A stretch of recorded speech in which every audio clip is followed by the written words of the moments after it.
3 septembre, à 9h47 du soir, Ho Chi Minh mourait. Il avait 79 ans. Le 23 septembre, 20 jours après, l'Assemblée nationale portait à la présidence de la République démocratique du Vietnam Ton Duc Tang, 81 ans, vénérable compagnon de lutte de Ho Chi Minh. Cette suprême distinction honorifique ne pouvait aller qu'à un homme dont la longue vie entière de la Révolution s'identifie à l'histoire même de la lutte du peuple vietnamien pour son indépendance. Que ce vieil homme soit originaire du Sud est aussi un symbole, celui de la volonté de réunification. À ces glorieux ancêtres vivants, le Vietnam de toujours élève des autels. Ho Chi Minh n'est plus, mais il reste le maître à penser de la direction collégiale du pays. Son testament politique éclaire l'avenir. Le 2 septembre, la République démocratique a célébré avec retenue son 24e anniversaire.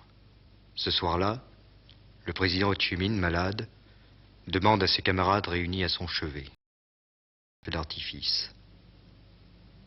Nous ne l'avons pas prévu. Ho Chi Minh dit, bien sûr, le temps des feux d'artifice n'est pas encore venu. Pourtant, ce soir, j'aurais aimé entendre éclater avec un feu d'artifice la joie du peuple, des enfants.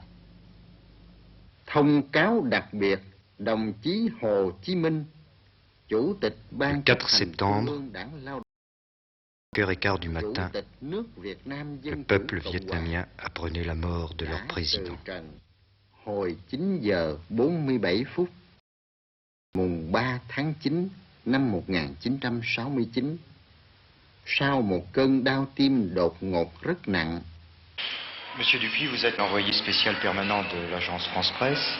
Vous avez été le témoin des réactions populaires à l'annonce de la disparition du président Ho Chi Minh. Comment cela a été ressenti? Le choc n'a pas existé, si vous voulez, parce que les autorités avaient pris soin de ménager l'opinion. On a annoncé la maladie du président le matin du 3, si je ne m'abuse, et dans l'après-midi, la plupart des Vietnamiens étaient faits à cette idée que le président était déjà mort.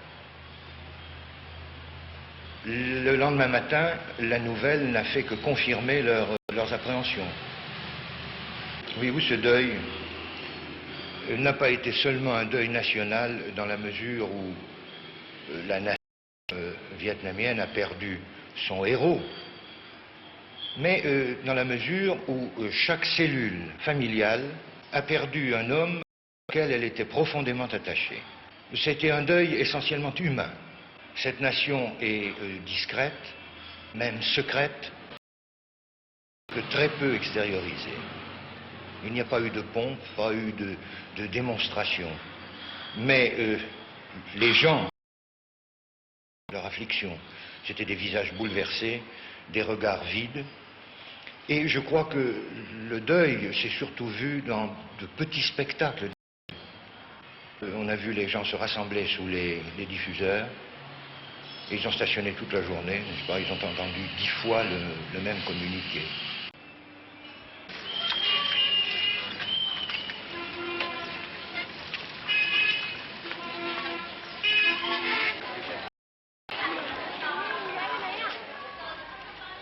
Une semaine après la mort de Ho Chi Minh, les rues de Hanoï semblent ne plus vouloir refléter le deuil.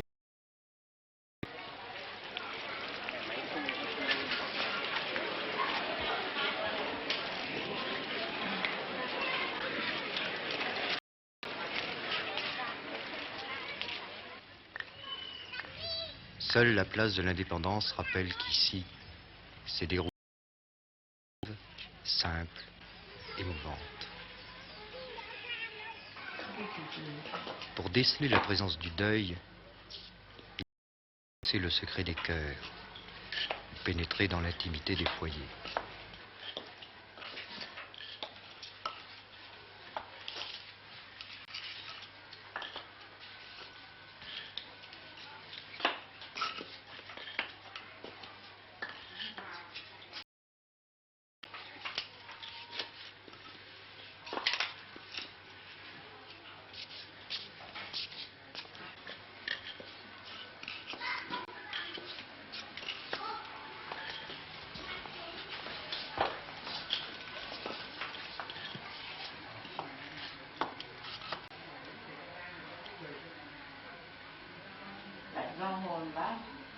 nay chúng tôi được tin bác mất rồi. Gia đình chúng tôi rất lấy làm đau đớn lắm. Gia đình chúng tôi được đội ơn bác.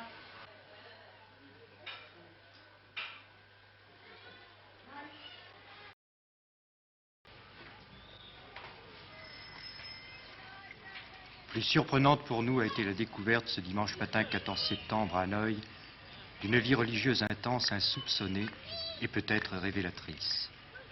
Ici, dans ce temple protestant, le pasteur lit l'hommage funèbre. Hồ Chủ tịch kính yêu của chúng ta không còn nữa. Tổn thất này Aimé et vénéré n'est plus. Nous subissons une perte immense. Notre douleur est sans borne.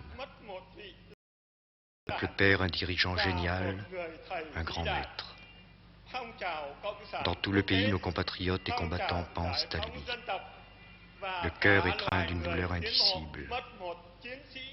Nos frères et amis du monde entier partagent notre douleur et notre tristesse si poignante.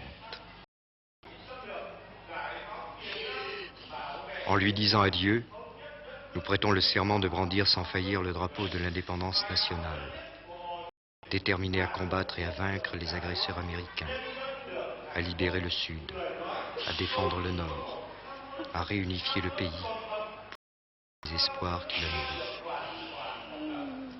Oncle Ho a dit, je n'ai qu'un désir, un désir passionné, en sorte que notre patrie recouvre son entière indépendance, que notre peuple jouisse de sa liberté, que tous nos compatriotes aient à manger, à se vêtir, que tous puissent faire des études.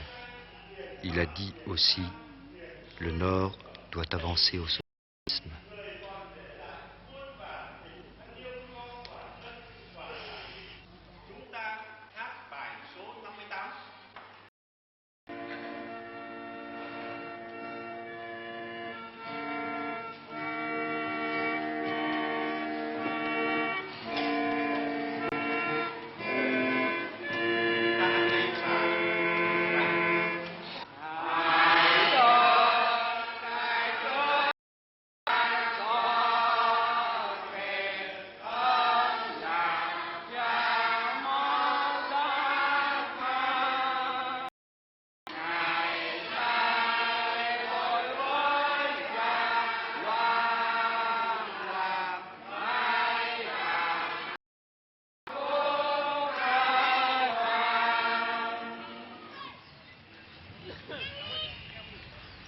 Dans cette pagode, le vénérable lit le testament de l'oncle Ho.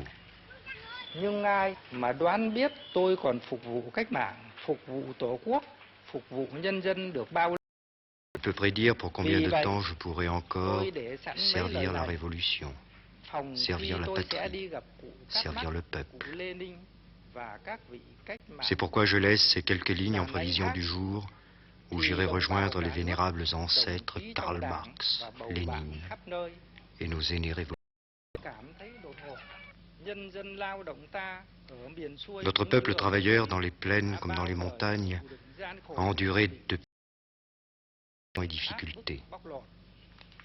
Il a subi l'exploitation et l'oppression féodale et coloniale. Il a en outre souffert de nombreuses années de guerre.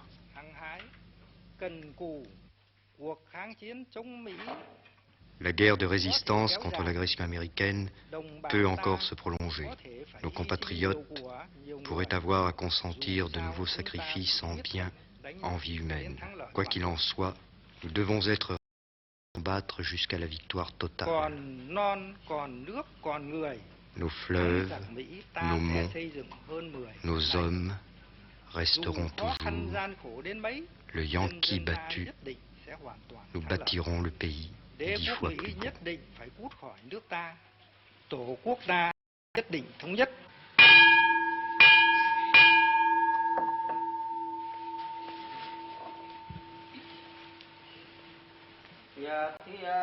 cùng về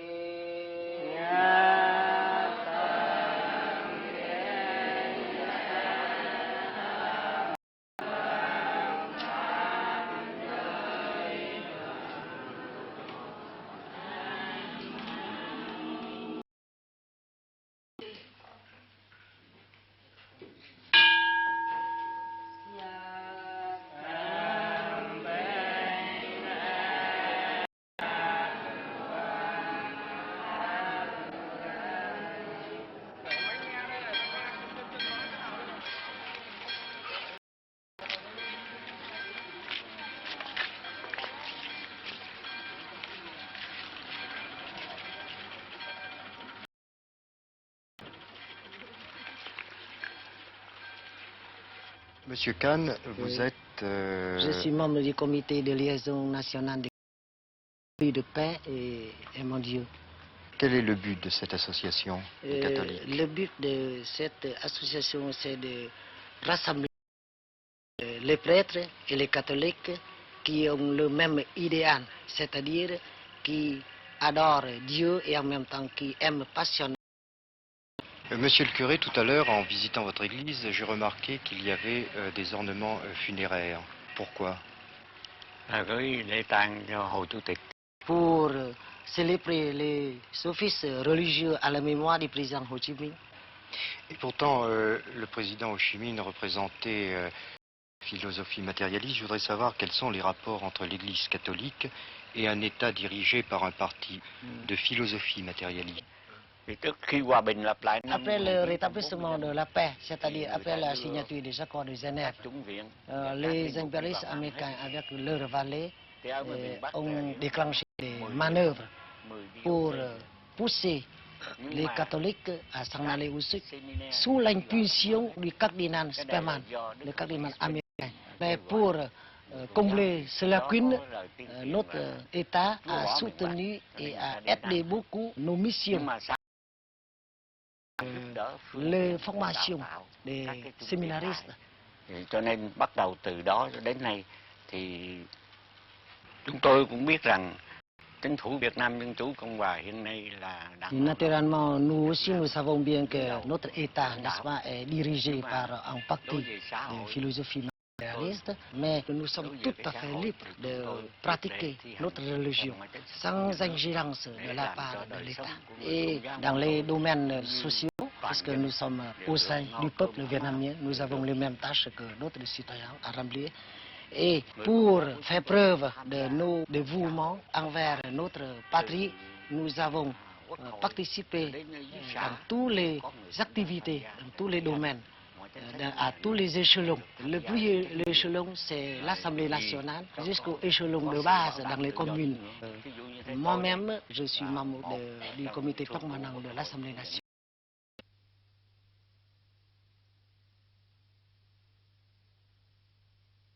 Vénérable, la cérémonie d'aujourd'hui revêtait un caractère solennel particulier. Elle était consacrée à la mémoire du président Ho Chi Minh, et pourtant le président Ho Chi Minh n'était pas bouddhiste. Malgré que notre président n'était pas bouddhiste, mais nous célébrons une cérémonie solennelle pour lui montrer notre reconnaissance infinie et pour lui montrer notre regret infini avec lui. Y a-t-il de pagodes en activité à Hanoï?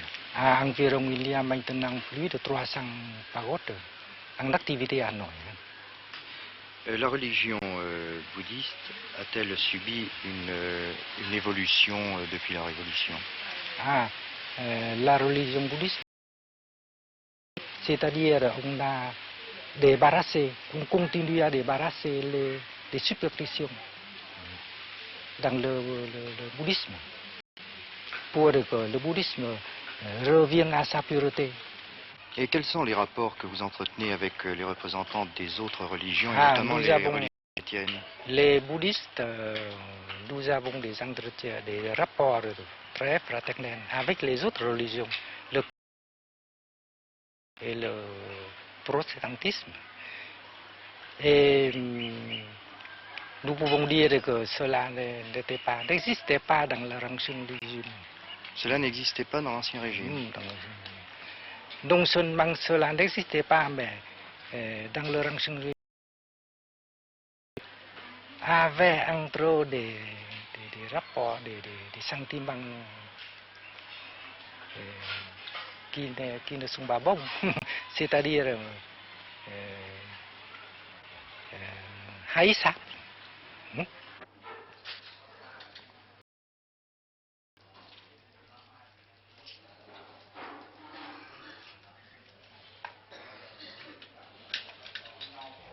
Ici, nous ne sommes pas dans un autre sanctuaire, mais dans un local où se réunissent les militants d'une cellule du parti pour étudier le testament. Que tous les camarades préservent l'unité du parti comme la prunelle de leurs yeux. Nous sommes un parti au pouvoir. Chaque membre, chaque cadre doit s'imprégner profondément révolutionnaire, véritablement faire preuve d'application, d'économie, d'intégrité, de droiture, d'un dévouement, d'un désintéressement exemplaire. Il faut garder au parti son entière pureté, se rendre parfaitement digne de dirigeants, de serviteurs vraiment fidèles du peuple.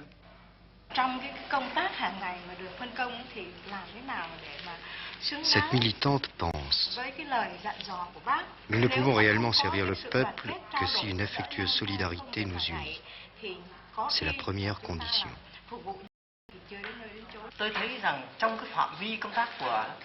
Celui-ci pense: nous devons nous attacher à découvrir les moyens concrets pour améliorer les conditions de vie du peuple. Le bonheur commence par le bien manger et le bien vêtir.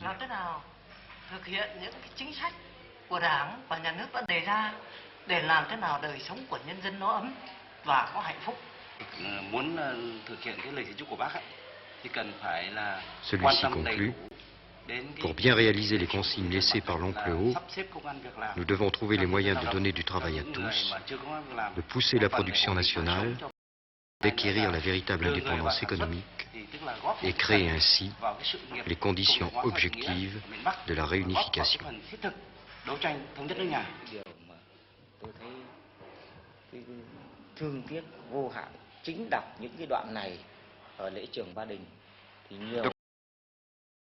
À la suite de la disparition du président Ho, cruellement ressentie par tous les Vietnamiens, nous avons pu assister à différentes manifestations religieuses, soit des cultes chrétiens, soit bouddhistes, ce qui m'a paru tout à fait normal et un hommage donné aux grands patriotes vietnamiens. Où j'étais plus étonné de voir que dans des réunions de militants du parti, c'est-à-dire chez des matérialistes, il y avait aussi des autels dressés à la mémoire du président Ho Chi Minh. Je voudrais relever un caractère religieux. Il ne faut donner aucune signification religieuse au fait qu'il y a des autels dressés soit dans les bureaux, soit dans les ateliers. Il s'agit là d'une tradition nationale. D'abord, je dirais même une double tradition, celle d'honorer la mémoire des morts, et ensuite la tradition d'honorer la mémoire des héros nationaux en particulier. Aucune signification magique ou superstitieuse. Je vous dirais que le peuple vietnamien est un peuple très peu mystique, peu religieux. Et c'est connu hein, que la religion vraie qui avait dominé dans l'histoire, c'était le bouddhisme. Mais dès le XVe siècle, le bouddhisme a cédé la place au confucianisme, qui est une doctrine raciale, une doctrine sociale, nullement mystique. Le matérialisme dialectique a coïncidé en développant des traditions de rationalisme d'abord et de sens des objectifs sociales. Il y a un côté moral. Le confucianisme, les anciennes doctrines prêchaient que l'homme est responsable devant la société, qu'il faut assumer toutes ses obligations sociales. Donc, ça n'est pas en contradiction avec le marxisme. Et sur le plan philosophique, évidemment, il y a contradiction entre l'idéalisme et le matérialisme, mais c'est un idéalisme rationaliste. C'est pas un idéalisme mystique. C'est pas un spiritualisme. C'est pourquoi le matérialisme dialectique au Vietnam s'est implanté, évidemment après une lutte révolutionnaire intense qui a duré plusieurs dizaines d'années. C'est ça qui est le facteur essentiel quand même. C'est la révolution sociale. Confucianisme, marxisme, religion, cohabitent harmonieusement au Vietnam. C'est une réalité. Une réalité qui devrait permettre de faciliter, le moment venu, la réunification. Dans ce pays où la vie politique est animée par trois partis, le Parti des travailleurs, le Parti socialiste et le Parti démocrate, Mao était aimé et vénéré par tous. Une vénération filiale qui revêt des formes traditionnelles surprenantes pour nous, avec l'idolâtrie. De ce deuil subsiste une peine intime immense. Mais la peine au Vietnam ne saurait être stérile ou paralysante. Dans leur deuil, les Vietnamiens semblent puiser une force nouvelle pour aller au bout de leur route. Une route éclairée par les derniers vœux de l'oncle Ho. Poursuivre la guerre de résistance contre l'agression américaine, préserver et renforcer l'indépendance politique et économique du pays, réunir dans la paix retrouvée les deux Vietnams, construire le socialisme d'une façon créatrice, adaptée aux conditions.